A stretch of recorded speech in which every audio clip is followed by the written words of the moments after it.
第二個問題啦，你覺得咧同居定係結婚？即係咧，我哋有冇需要咧先同居再考慮結婚，或者就直接進入呢個婚姻嘅關係啦？呢個問題咪答咗？咩啊？我哋咪同居緊咯。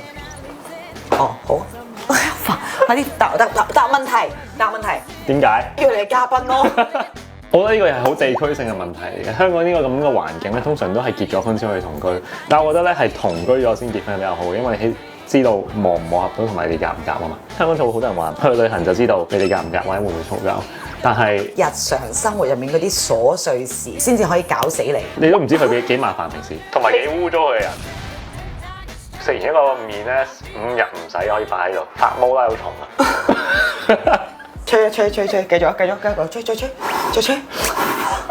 咁咧，我咧都係同意同居咗先至再結婚嘅。我覺得喺日常生活入面每一件瑣碎事，你先至可以睇到呢一個人係咪值得行落去㗎。我覺得識一個男朋友，你會唔會中意呢一個人呢？好明顯係會有外表同埋三觀夾唔夾先啦。但係咧，要進入一段婚姻呢，係日常入面所有嘅瑣碎事，你都可以包容，同埋都要某程度上夾呢，先至會行得長遠㗎。聽過個故事啊，就係話佢女朋友唔肯落妝瞓覺都，同埋一定係早過個男朋友起身，因為佢要化妝。咩？你人生入面即係真實事件嚟嘅，吹水啫，又唔係有吹。